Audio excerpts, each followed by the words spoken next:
देखिए 14 नंबर सवाल दिया है कि धन पूर्णांक के किन गुणधर्मों के अंतर्गत निम्नलिखित कथन सत्य है।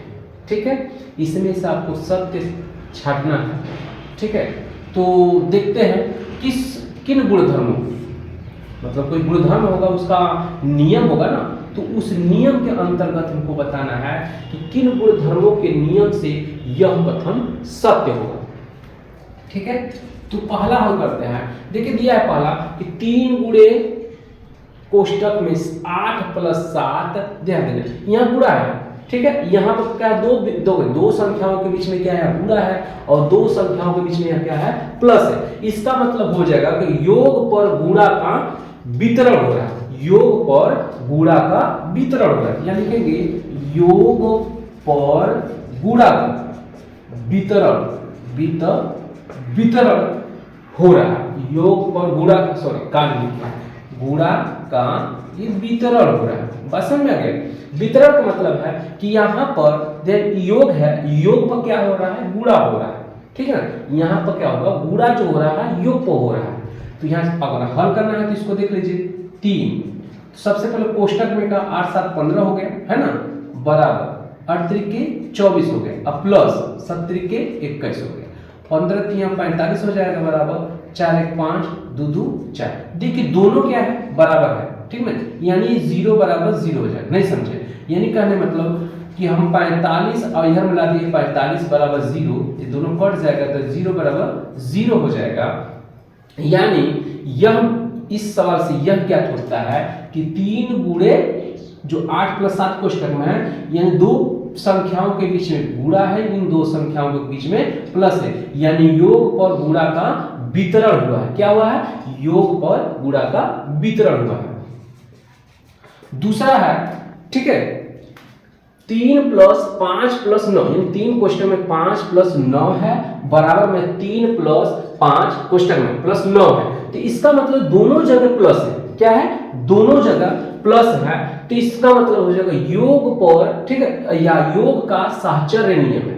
क्या है, साहचर्य मतलब दोनों समान है, यानी यहाँ भी प्लस है, यहाँ प्लस है, दो संख्याओं के बीच में प्लस है, दो संख्याओं के बीच में प्लस है, तो योग का साहचर्य नियम लिख सकते हैं। ठीक है, योग का साहचर्य नियम। ठीक है, इसको भी हल कर लीजिए। 3 है, प्लस है, 8 9 5 14 हो जाएगा, और 5 3 8 प्लस में 9, 14 3 17 और 9 8 17। तो यही काम यहाँ भी करेंगे, 17 - 17 बराबर 0, दोनों कट जाएगा तो 0 बराबर 0 हो जाएगा। ठीक है, देखिए सब तो सब क्या है भाई, सब 0 आ जाए, 0 तो है ही है, ठीक ना, लेकिन क्या हुआ, यहाँ भी 0 यहाँ भी 0, लेकिन इस पर अंतर है कि इस पर दोनों, ध्यान दें, इस पद में यानी इस पक्ष में भी प्लस है, इस पक्ष में भी प्लस है, इसलिए योग का साहचर्य नियम लगा हुआ है, दोनों जगह योग हुआ है। ठीक है, अब नेक्स्ट सवाल है, देखिए यह क्या है, दोनों जगह गुणा, इस पद में भी गुणा है, इस पद में भी गुणा है, तो इसको बोलते हैं गुणा का क्रम विनिमेय।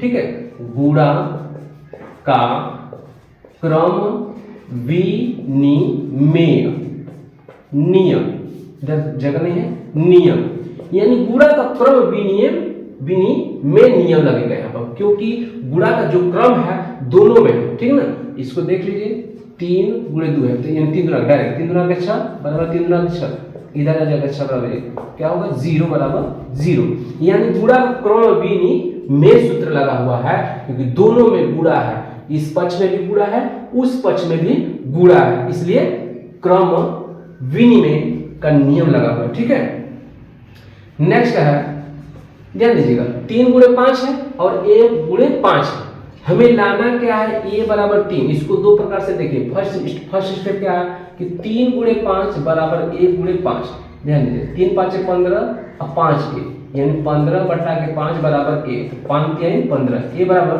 3, यानी a बराबर 3, ये तो आ गया भाई। तो लेकिन दूसरा विधि बोला है कि a बराबर 3, ठीक है, a बराबर 3 आ गया, लेकिन a बराबर 3 का मतलब होगा 3 × 5 बराबर a × 5, तो 3 × 5 बराबर a की जगह क्या रख देगा 3 तो 5, 3 5 15 और 3 5 15, 15 - 15 बराबर 0, कटेगा तो 0, बराबर 0।